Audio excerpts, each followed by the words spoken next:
नमस्ते बच्चों, इस वीडियो में सबका स्वागत है। आज हम पढ़ने जा रहे हैं क्रिया एवं उसके भेदों के बारे में। तो चलिए देखते हैं कि क्रिया क्या है। जिस शब्द से किसी काम का करना या होना समझा जाए उसे क्रिया कहते हैं।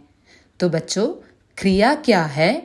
क्रिया वह शब्द है जिससे हमें किसी काम का करना या होने का पता चलता है, उसे हम क्रिया कहते हैं। जैसे पढ़ना, खाना, पीना इत्यादि। अब हम क्रिया के भेद देखते हैं। प्रयोग अथवा रचना की दृष्टि से क्रिया के दो भेद हैं। पहला सकर्मक क्रिया और दूसरा अकर्मक क्रिया। तो बच्चों, क्रिया के मुख्य रूप से दो भेद हैं, सकर्मक और अकर्मक। इन दोनों शब्दों में कर्म शब्द का प्रयोग है। तो पहले कर्म क्या है देखेंगे। वह मन से पढ़ती है और परीक्षा पास करती है। इसमें वह करता है और मन से करण, पढ़ती है क्रिया, परीक्षा कर्म और पास करती है क्रिया है।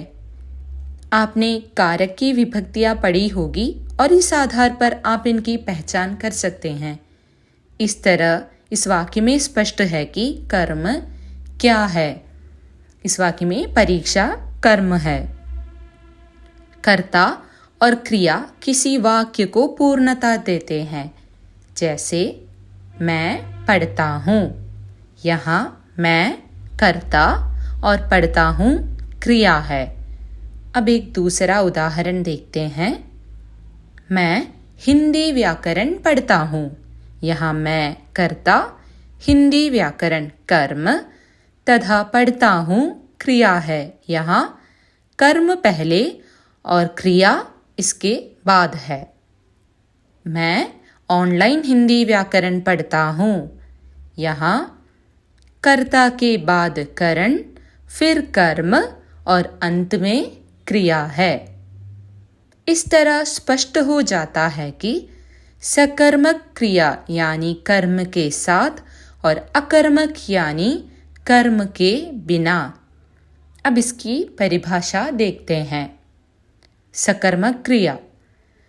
सकर्मक क्रिया उसे कहते हैं जिसका कर्म हो या जिसके साथ कर्म की संभावना हो। जैसे मैं पुस्तक पढ़ता हूँ, यहाँ पुस्तक कर्म है और मैं पढ़ता हूँ क्रिया है, इसलिए यह सकर्मक क्रिया है। अकर्मक क्रिया। अकर्मक क्रिया उसे कहते हैं जिसमें कर्म न हो, अर्थात जिन क्रियाओं का व्यापार और फल कर्ता पर ही हो। जैसे मैं हंसता हूँ, हंसने का फल कर्ता पर ही पड़ता है, यहाँ कर्म नहीं है, इसलिए यह अकर्मक क्रिया है। अब जानते हैं कि सकर्मक और अकर्मक क्रिया की पहचान कैसे करते हैं। सकर्मक और अकर्मक क्रियाओं की पहचान क्या, किससे प्रश्न करने से होती है। यदि कुछ उत्तर मिले तो समझना चाहिए कि क्रिया सकर्मक है और उत्तर ना मिले तो क्रिया अकर्मक है।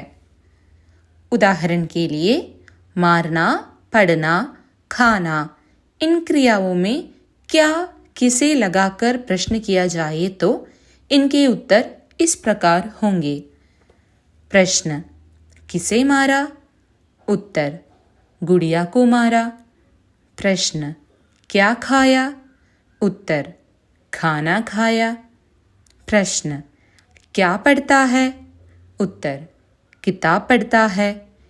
इन सभी उदाहरणों में क्या, किसे प्रश्न पूछने पर हमें उत्तर मिलता है, इसलिए ये सभी उदाहरण सकर्मक हैं। कुछ क्रियाएं अकर्मक और सकर्मक दोनों होती है और प्रसंग अथवा अर्थ के अनुसार इसके भेद का निर्णय किया जाता है। जैसे उसका सिर खुजलाता है, ये अकर्मक है। वह अपना सिर खुजलाता है, ये सकर्मक है। बूंद बूंद से घड़ा भरता है, ये अकर्मक है। मैं घड़ा भरता हूँ, सकर्मक है। तुम्हारा जी ललचाता है, ये अकर्मक है। यह चीज़ें तुम्हारा जी ललचाती है, ये सकर्मक है। जी घबराता है, अकर्मक है। विपदा मुझे घबराती है, ये सकर्मक है। अब ध्यान देने योग्य कुछ अन्य बातों या नियमों को देखते हैं। पहला, जब कोई अकर्मक क्रिया अपने धातु से बना हुआ या उससे मिलता जुलता सजातीय कर्म चाहती है तो वह सकर्मक कहलाती है। जैसे सिपाही रोज लंबी दौड़ दौड़ता है। यहाँ दौड़ और दौड़ता ये सजातीय कर्म है, इसलिए यह सकर्मक है। दूसरा नियम, यदि क्रिया का केवल कार्य ही प्रकट हो तो सकर्मक क्रिया भी अकर्मक हो जाती है। जैसे ईश्वर की कृपा से बहरा सुनता है और अंधा देखता है। यहाँ पर क्रिया का केवल कार्य ही प्रकट हो रहा है, कर्म नहीं हो रहा है, इसलिए सकर्मक क्रिया भी अकर्मक हो जाती है, ये अकर्मक है। तीसरा नियम, प्रेरणार्थक क्रिया सदैव सकर्मक होती है। जब धातु में आना, वाना, लाना या लवाना जोड़ा जाता है तब यह धातु प्रेरणार्थक क्रिया बनती है। इसके दो रूप हैं, प्रथम प्रेरणार्थक और द्वितीय प्रेरणार्थक। उदाहरण के लिए हस धातु, हसाना इसका प्रथम प्रेरणार्थक रूप है और हसवाना द्वितीय प्रेरणार्थक रूप है। इस तरह हम कह सकते हैं कि जब कोई क्रिया को कर्ता कारक स्वयं नहीं करती, किसी अन्य को क्रिया करने के लिए प्रेरित करती है तो वह प्रेरणार्थक क्रिया कहलाती है।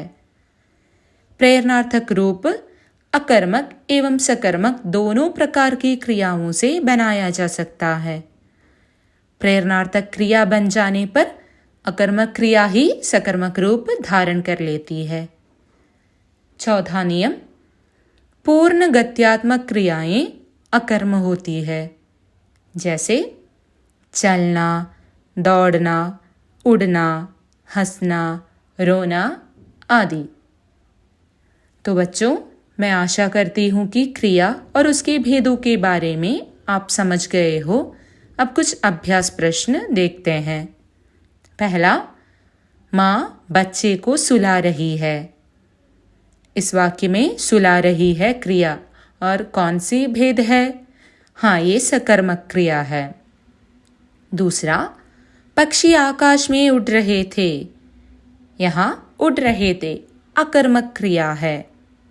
तीसरा, रोहन उपन्यास पढ़ता है। इस वाक्य में पढ़ता है क्रिया है और यह कौन सा रूप है? हाँ, ये क्रिया का सकर्मक रूप है। पढ़ता है सकर्मक है। तो बच्चों, मैं आशा करती हूँ कि आपको यह कक्षा बहुत अच्छा लगा हो। अब आप आसानी से सकर्मक एवं अकर्मक क्रिया की पहचान कर सकते हैं, क्रियापद को जान सकते हैं और क्रिया के भेद भी लिख सकते हैं। धन्यवाद।